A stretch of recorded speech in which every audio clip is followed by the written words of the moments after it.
Sometimes the motives of a criminal remain a mystery. What drives a person to mercilessly take the lives of everyone they love before taking their own life, and why does someone survive? On April 22, 2024, at 9:35 a.m., a 10-year-old boy called the Oklahoma City police station. Through the child's sobs, the dispatcher could barely make out his words. It was extremely difficult to calm the little one down, as he spoke about a massacre that had occurred at home. Finally, gathering his strength, the boy managed to explain that his parents were lying on the floor in pools of blood and needed help. The child provided the address, and patrol officers were immediately dispatched to verify the information. The police had no idea how many bloodied bodies awaited them in this ill-fated house. The main character of this story was Jonathon Tankendi, a 42-year-old engineer who maintained equipment at the professional basketball center where the Oklahoma City team trained. The man had dedicated 10 years of his career, first to the sports industry and then to the technical field, providing well-being for his loved ones. At the time of the tragedy, Jonathon had been married to 39-year-old Lindsey for a decade. The couple lived in the small town of Yukon, Oklahoma, with a population just over 20,000. It was a quiet and peaceful suburb of Oklahoma City. Over the years of their life together, the couple had 4 children, 18-year-old Dylan, 14-year-old Ethan, 12-year-old Lucas, and their youngest 10-year-old son, whose name was not disclosed to the public due to his vulnerable age. In the spring of 2024, this boy had to endure extremely traumatic events that forever changed his life. To everyone around them, the Kendi family seemed exemplary, the embodiment of the ideal American family, close-knit and friendly, having built a complete unit of society and raising children in one of the most peaceful and picturesque suburbs of the state. At the time of the tragedy, Ethan and Lucas were in school, in 9th and 6th grade respectively. The eldest son Dylan had graduated from high school the previous year and was preparing for adulthood. He planned to continue his education in college but didn't want to be a burden on his parents, so he had already found a job. The young man had applied to several educational institutions, hoping for the best. None of the Kendi family members suffered from mental disorders. The children's transition to adulthood was proceeding calmly, with no one running away from home. The parents were not confrontational and gave their offspring freedom of choice. All this created a favorable atmosphere in the home where the younger generation was growing up. The Kendys gave the impression of a strong, sociable, and sweet family. They were regulars at the local bakery, where they even starred in an advertisement as regular customers and shared their favorite dishes. Jonathon and Lindsey made every effort to help their children settle into the future and build a happy life. No one could have even imagined that behind this facade lurked something terrifying, capable of turning into a real-life nightmare.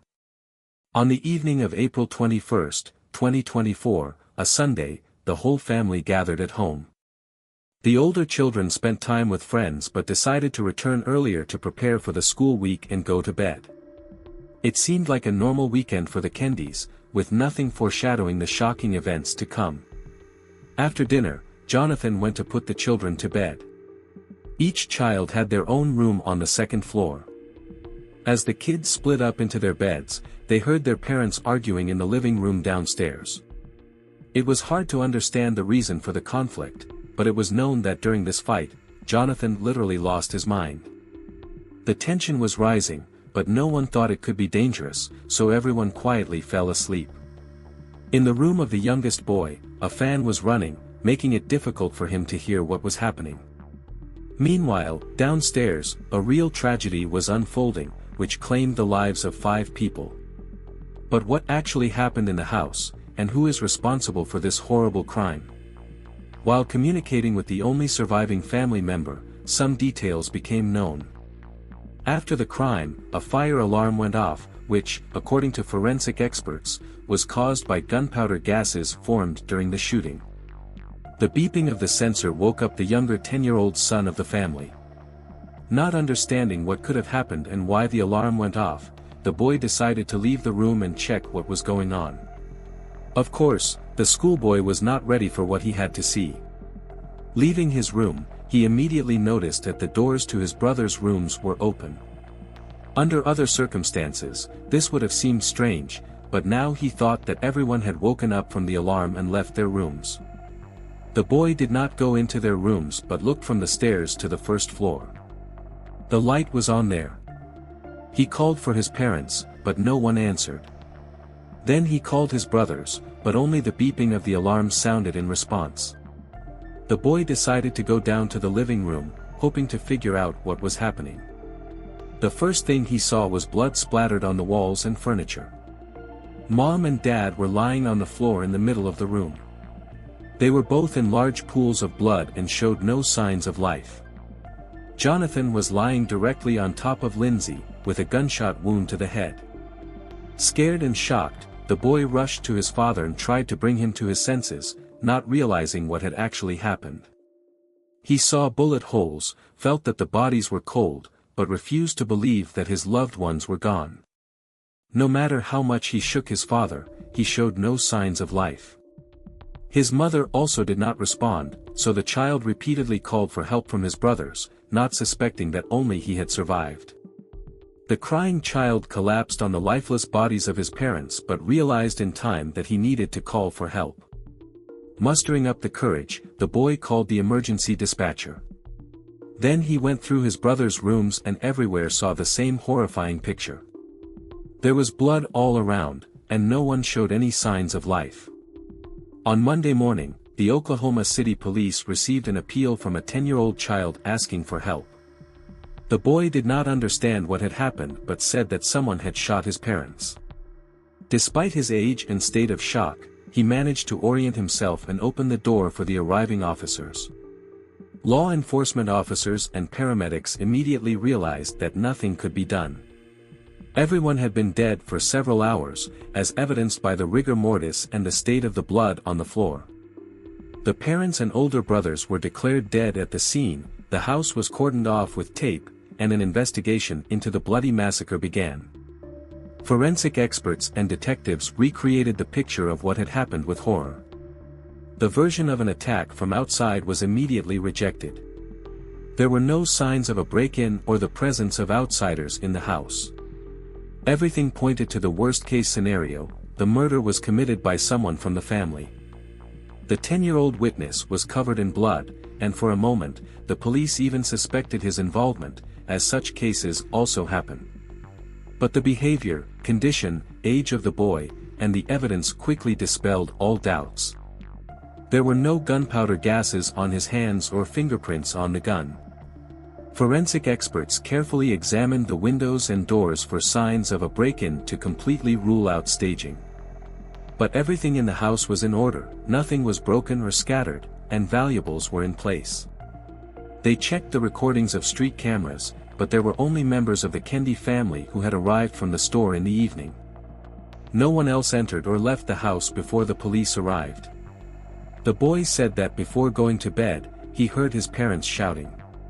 Since the weapon was found near the father's body, it became clear that it was the man who committed the crime, killed his family, and then himself. Examining the scene of the tragedy, forensic experts increasingly realized how ruthless and cold-blooded 42-year-old Jonathon was. It remained unclear why he killed his wife and children, as the reason for the quarrel could not be established. At least at this stage of the investigation, since no suicide note was found in the house. It was expected that the analysis of data from mobile phones and computers of family members, which were immediately seized, would provide new leads, but a thorough study required time.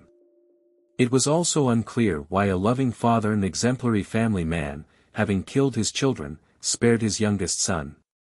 An examination of the gun, which was the murder weapon, confirmed that all members of the Kendys family were shot with it, including Jonathon himself, who voluntarily took his own life.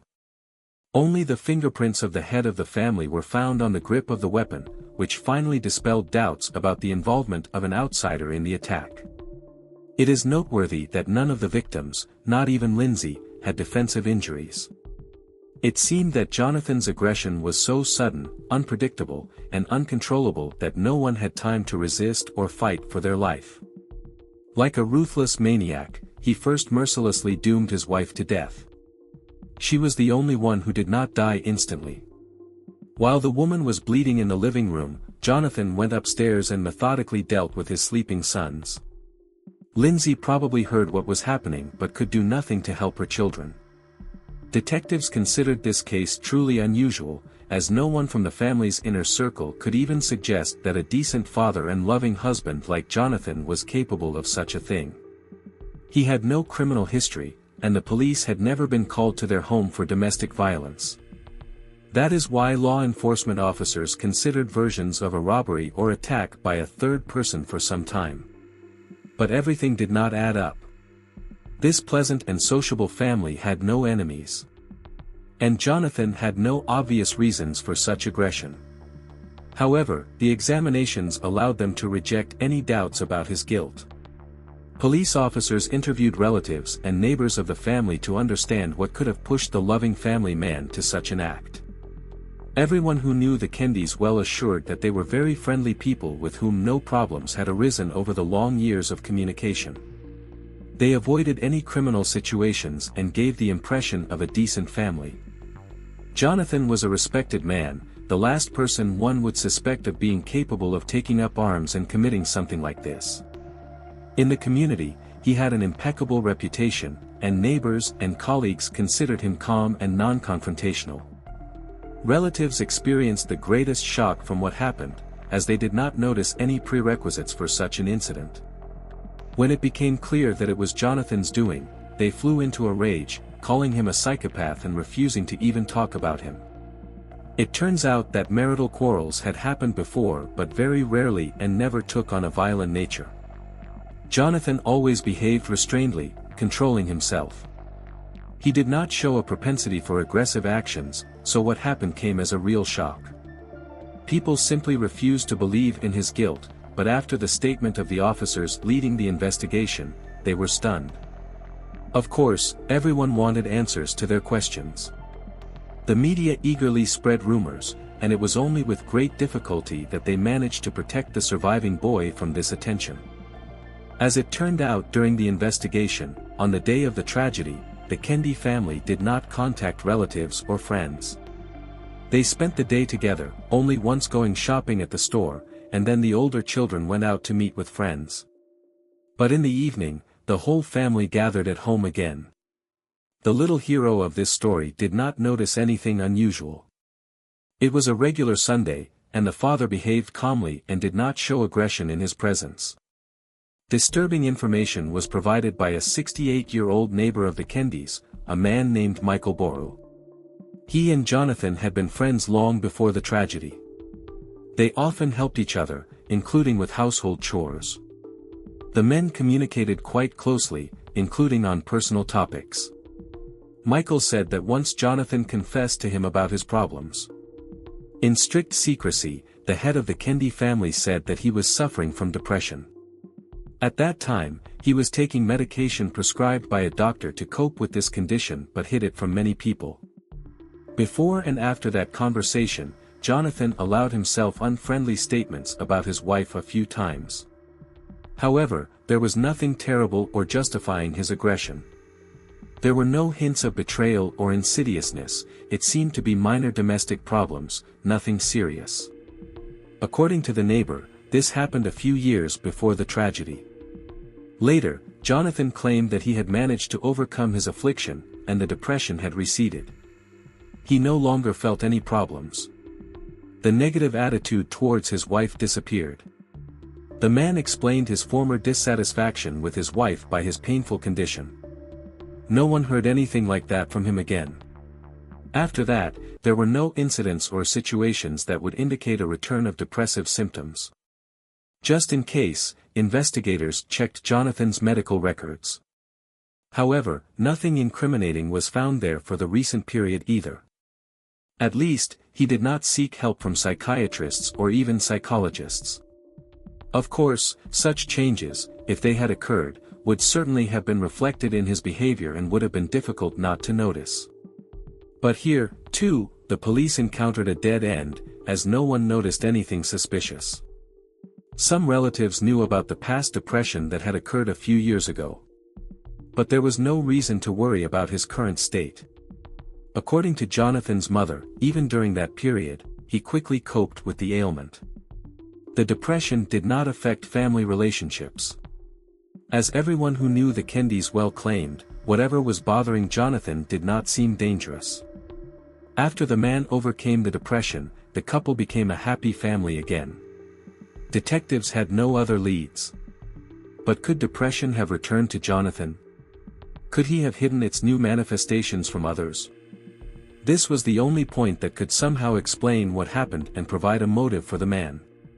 No one saw any other reasons. But, according to psychiatrists, doing this unnoticed with such an active social life of the couple would have been extremely difficult. Relatives and friends said that they constantly met with the couple and their children. The Kendys led a very active lifestyle. Every weekend they either invited someone to a barbecue or went to visit themselves. The last time this happened was on Saturday, April 20th, when the couple was at a barbecue at Michael's. The man and his wife did not notice that Jonathon and Lindsey were in conflict. People were at a loss, trying to explain what had happened in the house. But it simply did not add up to a complete picture. More information was needed, but it was catastrophically lacking. Hope was placed on mobile phones and computers. It was assumed that this would provide some new important leads. For example, the murder could have occurred out of jealousy. However, here too, the police were disappointed. At least the initial examination did not reveal anything noteworthy. The couple actively communicated on social networks with different people but only as friends. There were no hints of affairs on the side.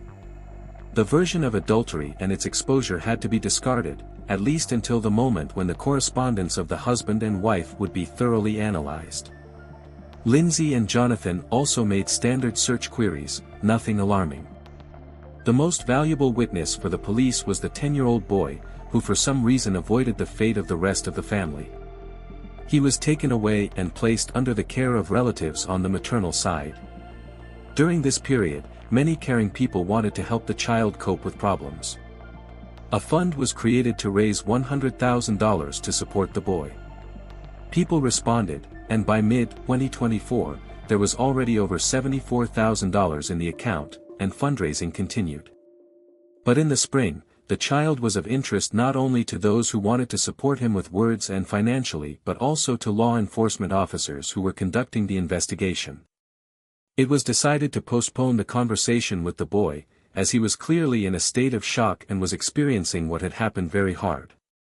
And, of course, despite his young age, he was quite aware to feel the full horror of the situation.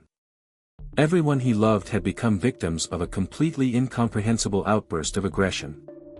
According to relatives, the surviving boy could not sleep peacefully at first, constantly screaming in his sleep and waking up in tears.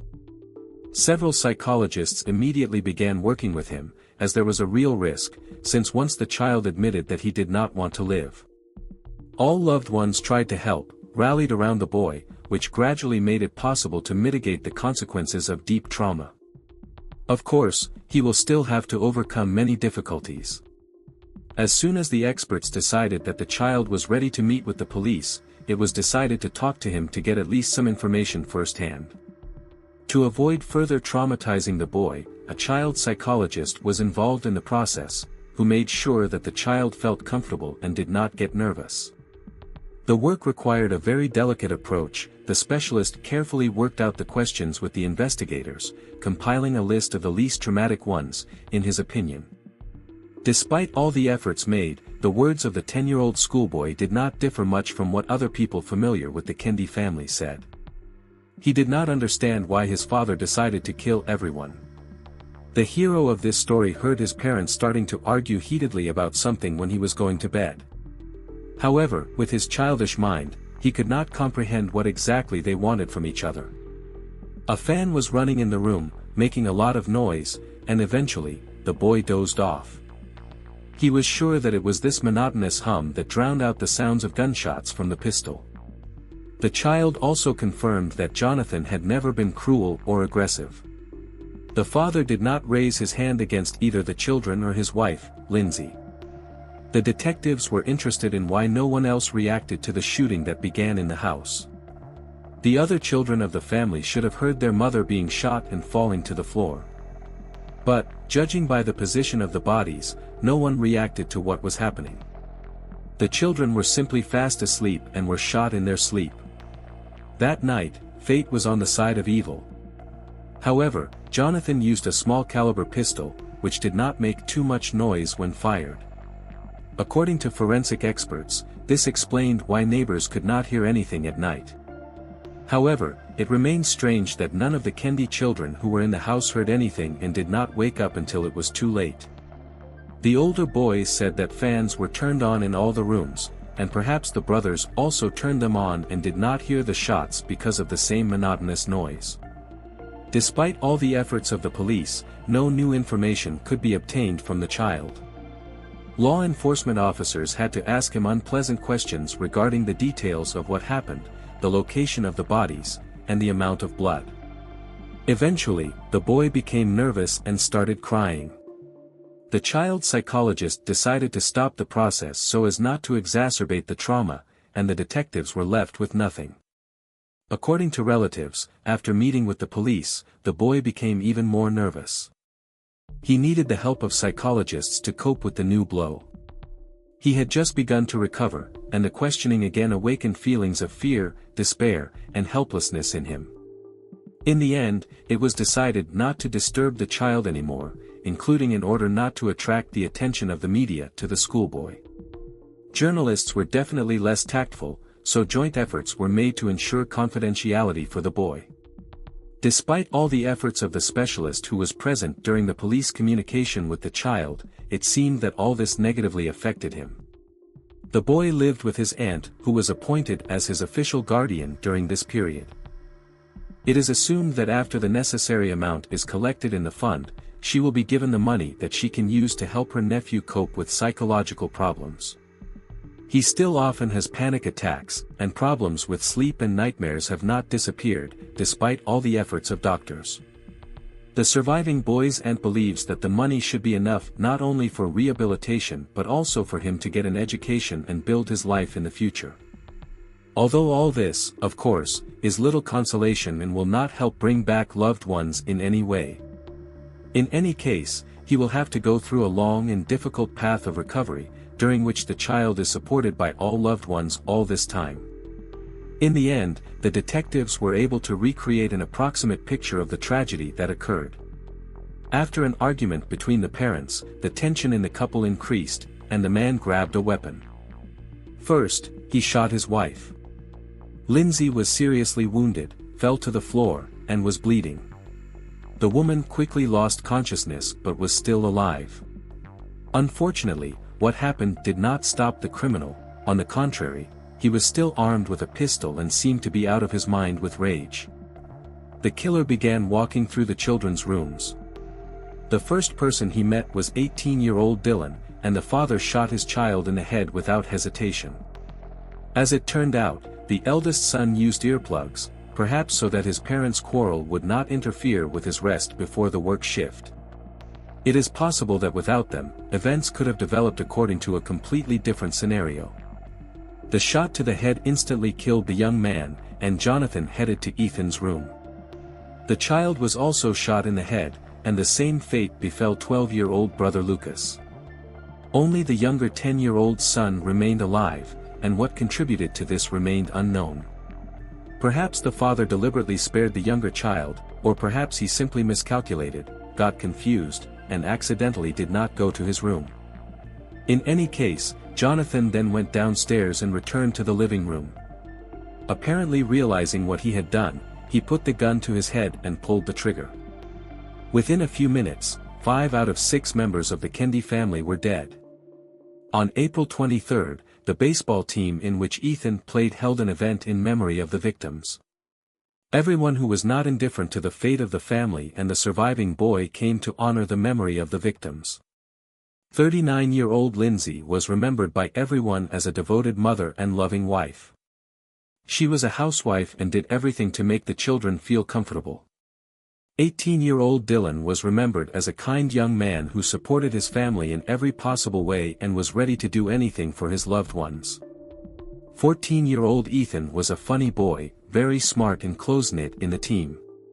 He supported all his friends, so the loss was huge not only for relatives but also for other players, whose path to victory was now overshadowed. The death of 12-year-old Lucas, the youngest of the shot schoolchildren, who did not even suspect that the main threat to his life came from one of the closest people, shocked the most. Even 42-year-old Jonathon was remembered only as a good father and husband who knew how to defuse any tense atmosphere and make people laugh. Many still did not believe that it was he who took up arms. However, given all the evidence of his guilt, people agreed with this but still believed that his altered state, some kind of psychosis that suddenly occurred and which the man simply could not resist, influenced this. At a press conference, detectives stated that there could be no doubt, it was Jonathon who became the killer of the Kendi family. At that time, there was no other information. The only thing that forensic experts managed to achieve was to cross off any other suspects from the list. Unfortunately, even after a few months, nothing new could be found out. And the exact reason for the attack remains unknown. All this became an excellent basis for rumors that spread in the press. The surviving boy was forced to move with his new family, as interest in him began to grow, and no one wanted to take risks. He is still struggling with trauma. According to his aunt, the boy is a real fighter, and he will succeed. This story has come to an end. What do you think about this story? Be sure to like and subscribe to support our channel. Thanks for watching and bye.